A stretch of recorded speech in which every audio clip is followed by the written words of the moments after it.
the voices who you got to love it. Right. Another classic, Don Powell, and legend, whatever you want to call him, Mr. Andy Scott. We're going to have a chat, and I'm going to get my wrist slapped for this, but we're going to start off properly by saying, are you ready, Don? Andy? All right, fellas, let's go.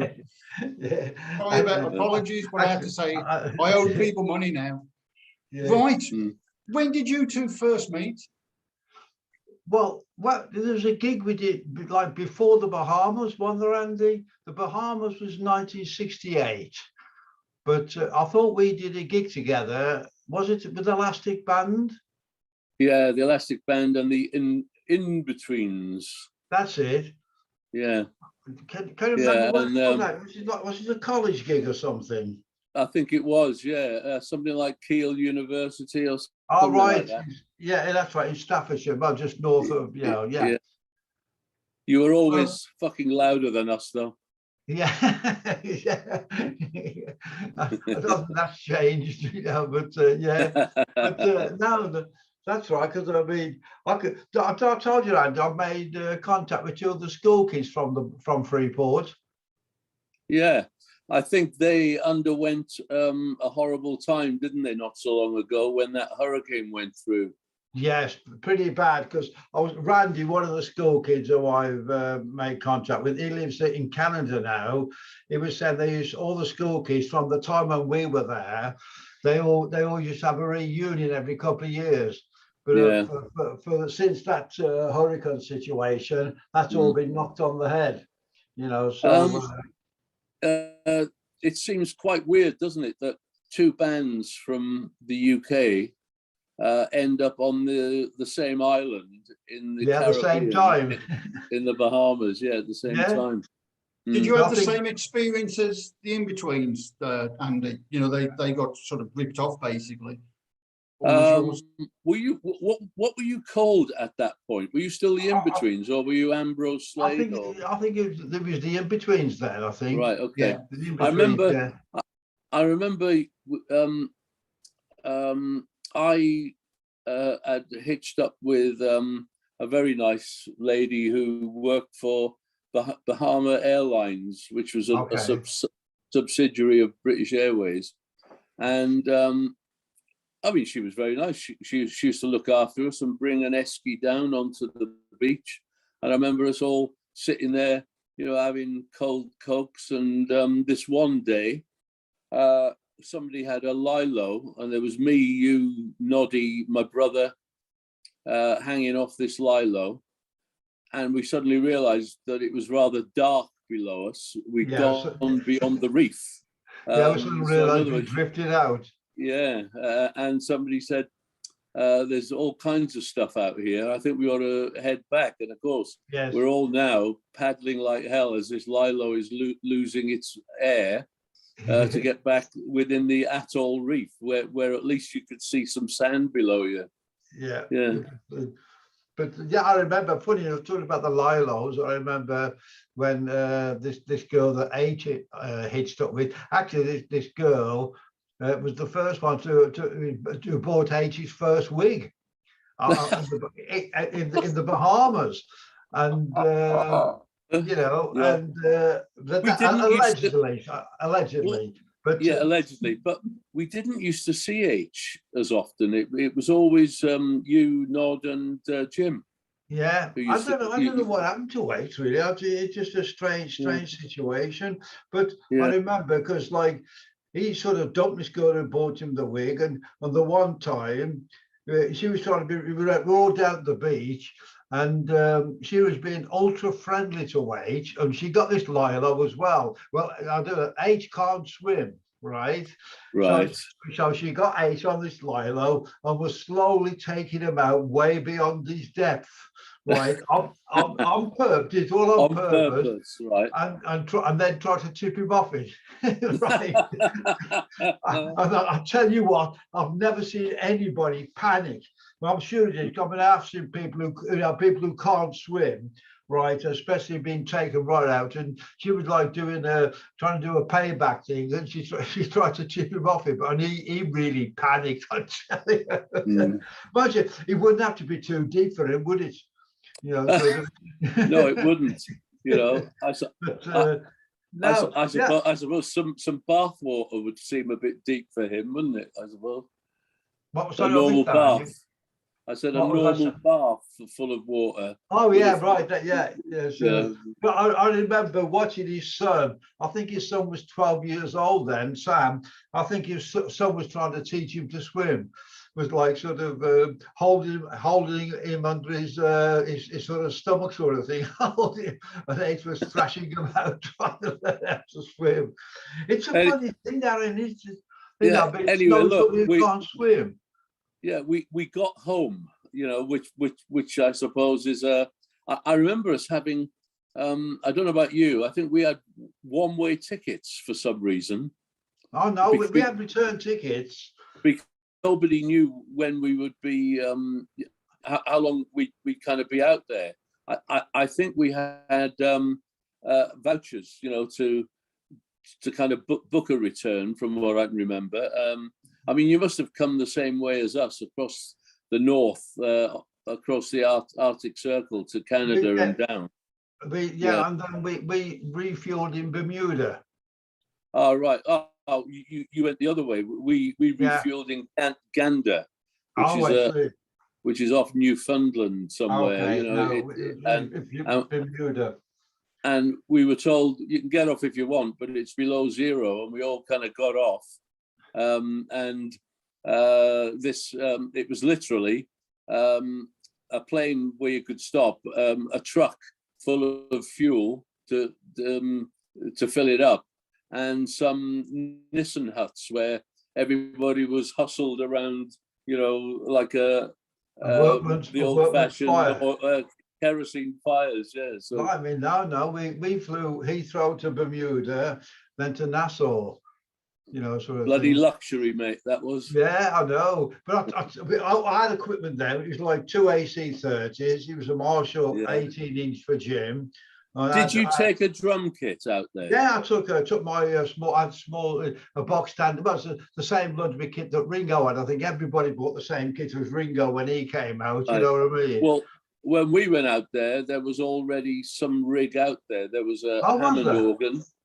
There was a drum kit. And there was a bass rig, so you know at least we had a starting point, you know. No, well, I mean our club. I mean, sort of. Well, when we landed, we got booked in. It was the Sheraton Hotel we got booked into, which was incredible. And then the guy who took us out there, and another English guy was from our hometown. That's how we got out there, because he used to come and watch us at this youth club he used to play, St. Giles Youth Club, Chris. And his sister apparently had married a Bahamian, and he used to go out there occasionally. And then he sort of saw this outlet sort of thing. I wondered about this club. But the thing is, the day we drove to this club, all of a sudden, all the luxury things started to disappear. And we started to sort of drive into the jungle sort of thing. Yeah. And when we got to this club, sort of thing, the Tropicana Club, I mean, there's always these stone junky Bahamians all outside, sort of thing. And when we got inside the club, it was like cockroaches all over the wall and everything, sort of thing. But they say you shouldn't look at a club in the daylight. You know, it's only ever designed to be looked at night, isn't it? Yeah, I often wonder if it's still there. I think that club.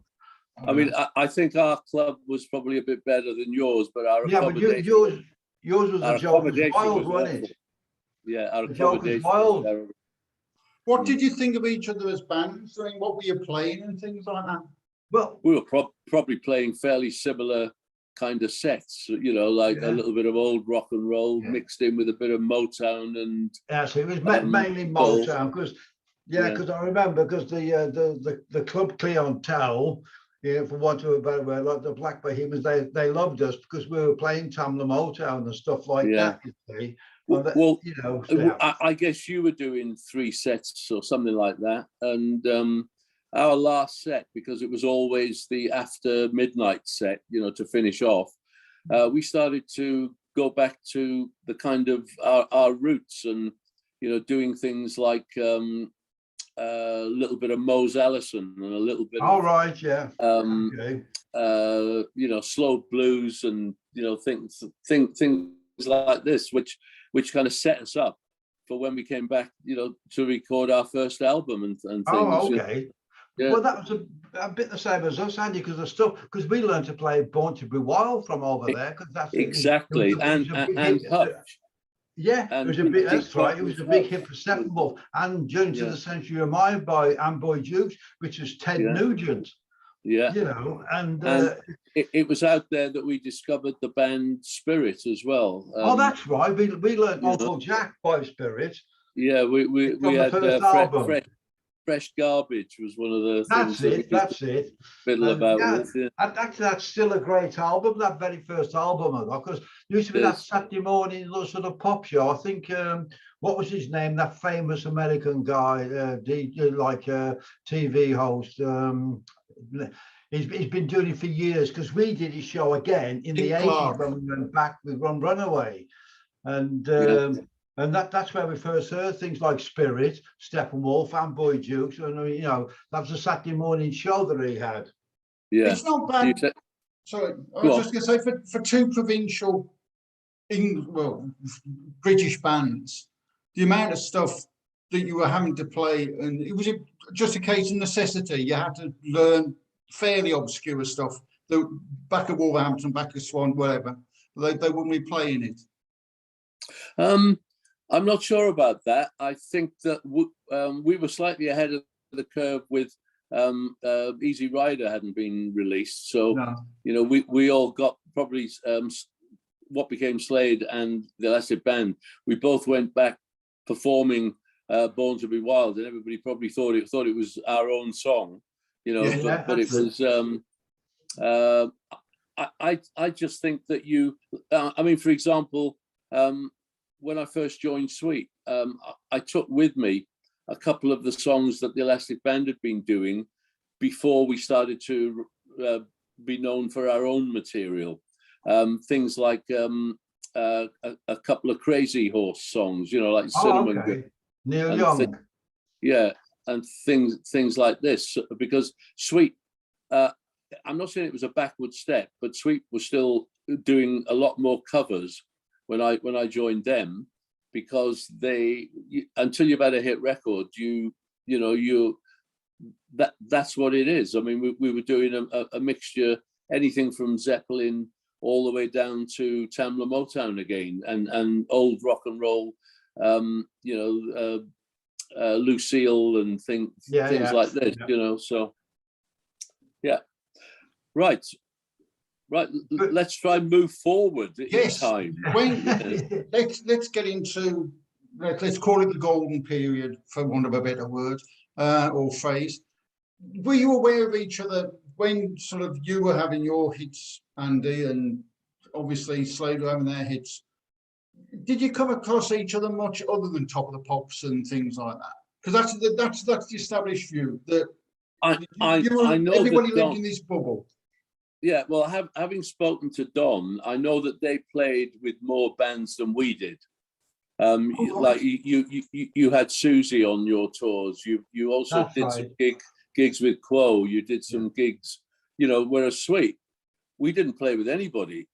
We were always slightly out on a limb, doing our own thing. I mean, for example, Slade might well have played the Hammersmith Odeon. They used to put us in the Hammersmith Palais for some reason, right? You know, it was. I think that there were almost defined lines, and we were just slightly one side of it until about '73, when we had Blockbuster and Hellraiser and Ballroom Blitz, and all of a sudden the blurred line changed. You know, we were kind of more acceptable. But up until then, 71, 72, we were just the other side of the line, you know, more of a, you know, not, even though if you'd have turned our records over, or or heard the kind of things that we were writing, you know, we were most definitely a hard-edged rock band. That's right. But the hits we were having were more. The girl would have Brian's face on her satchel, you know, going. Well, going I to remember, school, funny enough, on radio over here, Andy, I've heard there's been quite a few sweet early stuff like Funny's been on quite a few times. At first, I thought it had been re-released, but that was a. Thank you very much for reminding me, Dom. Sorry, yeah, but that was a big. Thanks for the reminder. Yeah, but that was a big hit in America, wasn't it? Little Willie was the one. Was it Little Willie? I thought, yeah. It was a little bit strange because when that was actually steaming up the charts, it was a year later over in the UK, and we were releasing things like Blockbuster Hellraiser and the Ballroom Blitz. Yeah. And we were having a big hit in America with something that was more than a year old, a year and a half old, you know, with Little Willie. And I remember our manager at that point turning around and saying, if you go now, whatever we have planned for the future, you know, and it was a dangerous thing to do. When you have a hit record, you should be there, you know, prostituting yourself in front of whoever will listen, going, hey, we've got a hit record. But we didn't do that. We waited until 75 when we then were able to boost the album that we were going to release with Fox on the Run and Ballroom Blitz. So, you know. Did you ever tour America around that time, Andy? Yeah, I know you went there a lot earlier than we did. You were over there in 72, 73, weren't you? Or even earlier than that? Our very first tour, I think it was 72, was with the Humble Pie, supporting Humble Pie. Yeah, well, we didn't really kick off there till 75, and our first headline tour was 76, where and it makes you wonder now why marriages don't last. We were on tour for more than 6 months, you know. So, you know, and we still didn't cover all the places, you know. America's a bloody big place. Exactly the same for us, Andy. Exactly the same for us. Only the planning wasn't that good. It was one day New York, the next day Los Angeles, then Toronto, then Miami. Well, you know what I mean. You've been there, and with the equipment, you know, sort of thing. I mean, that was the thing. We took our equipment there, you know, sort of wrong. Well, sorry, Don, it's what you did back then, because it is. You know, and it wasn't until we went to Japan that we realized we could have left all of our gear at home, you know, because they were more innovative, and even if they didn't actually have a Marshall, they had something that sounded as good as a Marshall that you could have used, you know. I know. It cost us a fortune in those days, you know. Can you imagine transport? I remember it was in the States, and some I don't know why, and we flew our PA over, and our PA was slightly a bit archaic to the American system. It wasn't that WEM. It wasn't that WEM system. It wasn't WEM, not the PA, but also, I beg your pardon. Yes, it was. Some of it was the WEM system. And I remember the one time we were doing some shows with Kiss, you know, a bit later on with all our PA, and their equipment. Something happened, and he got held somewhere, so they had to use RPA. Now RPA, especially the monitor system, and there's always, I was remembering, I wish I could have had a photograph. I was on the side of the stage when Gene Simmons, like with all his gear on, he had all the fake blood running down his thing, leaning over our monitor guy, really giving him hell, and our monitor guy was only about 3 foot tall, and then he was having a real go at Gene Simmons, and I wish I could have had a photograph of it, you know. It's brilliant. Yeah. Get your blood off my monitor desk. It was great times, that was. Yeah. Sorry. The weird thing is, in later days, probably in the early 80s, you and I ended up living almost. You were in West Hampstead, and I was in St. John's Wood. That's right. Slightly drinking days. We just used to cross paths rather a lot in the various hostelries around there. Not the Steels, is it? We're not down Tales, the Steels. In Hampstead, because I over the Finchley Road then, the same as Andy. I was like West Hampstead, and Andy was only a few minutes away in St John's Wood, you know. And I remember staggering down. There was a pub called the Swiss Cottage. That's that we used to start off in, you know. Yeah. I remember you and I also trying, as if we hadn't had enough. It's about 2 a.m. You went, I think I know a place where we can get one more. And we knocked on the door, and this guy looked us up and down, and the immortal words came out, "We are gay, you know." And they let us in. And it was, and I'm looking around thinking, he's not wrong. He knows where there's a gay club. Anyway, and the barman just basically said, "Just have one and then fuck off, will you?" Well, we got the strap line for this now. We are gay. Andy Scott, Don Powell. We are gay. There you go. But no, I remember walking along the Finchley Road, whatever time it was, with a glass of vodka in my hand, with my arm out, stretched out. I mean, I was staggering all over the place, but there's no way I was going to spill any of this drink, you know. And this was then about 7:30 in the morning when people were going to work along the Finchley Road, and I was just at this drinking club that was open till, you know, near enough that time. Frightening. Well, I had a moment like that in a hotel in London with Noddy and Roy Wood. Okay. We'd just been at somebody's who's an awards thing. Do you know? No, I think it might have been Susie's "This Is Your Life." Oh, okay.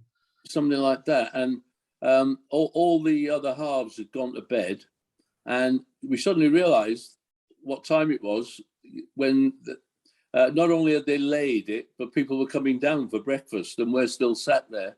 Yeah, you know, we're thinking, I think it's time. This is it, mate. You know. Well, I've had the same thing, Andy. I don't know if I mentioned to Chris before. I've been in the bar drinking, and they've had a sort of tap on your shoulder. It's your morning call, sir. Yeah. Well, I have to say, Dom, if we hadn't stopped, we wouldn't be here now. I don't think so. Definitely not. I mean, it's been 1986 I stopped, and like you say, Andy, I really don't think I would be here now. But the thing is, I don't know whether you've had the same.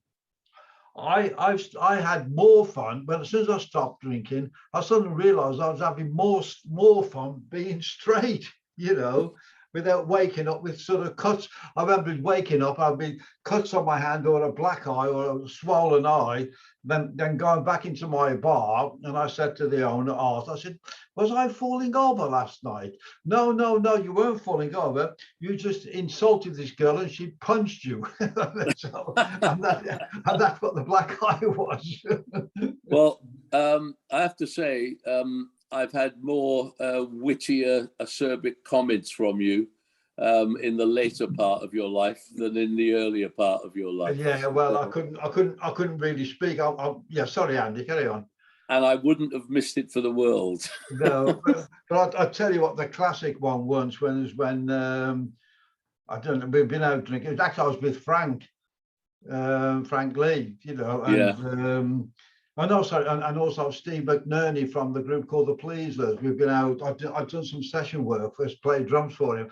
Anyway, I went out and we're trying to get a taxi. It's on the Finchley Road, and I suddenly, there's one. He's coming the other way, so I ran across the road to stop it, not realizing there was a petition in the middle, right? So I hit the petition and did like two spins around this sort of thing and fell on the floor and split my eye open, and then they took me to Hampstead Hospital, and like the nurse was not very amused, or the receptionist was not very amused.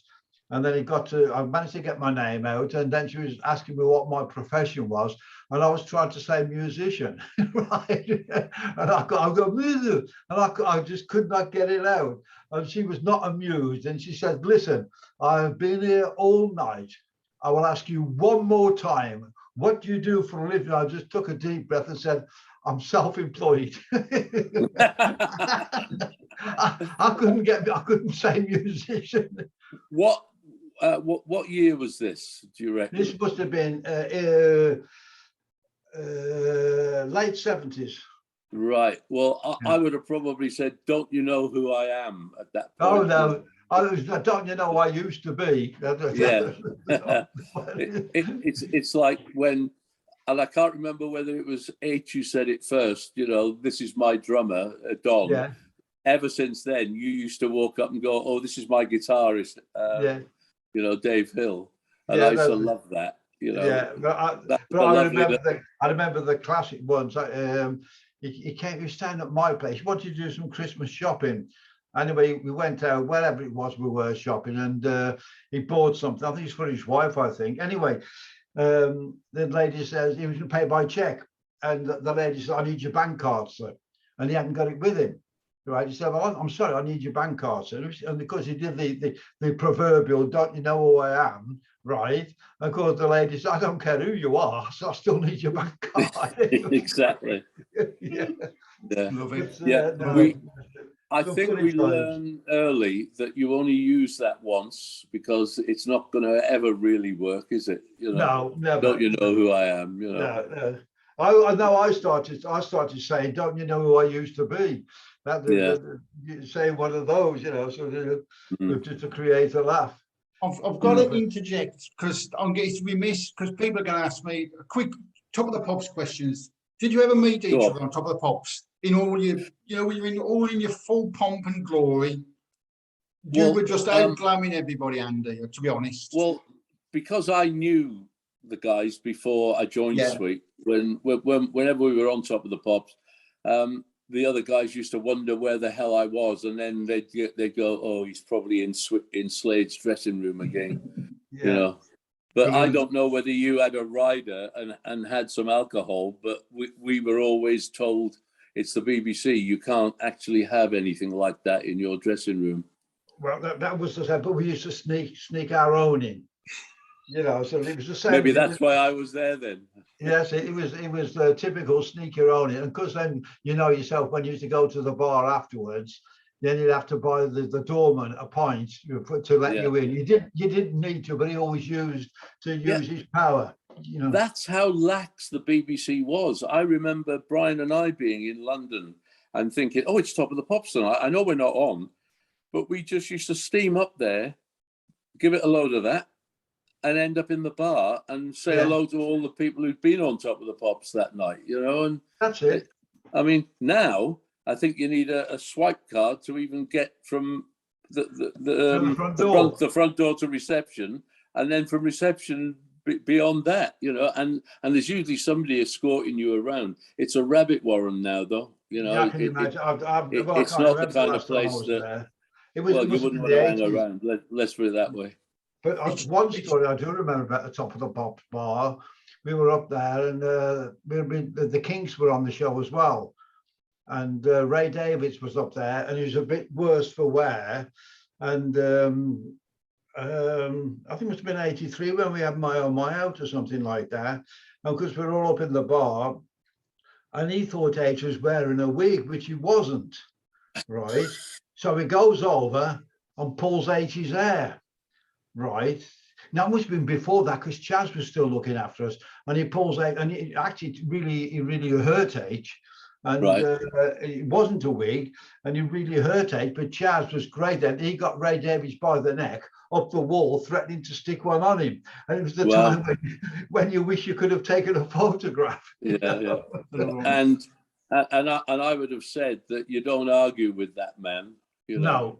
No, yeah, it was fun. I remember it was years later, I think, when we were playing the Music Machine, and his ex-wife was there with her new boyfriend, and he had some stalls on the market, like an antique market or something. And of course, like Chaz was never slow at coming forward, and he sort of said to him, "Oh, are you the Barra boy?"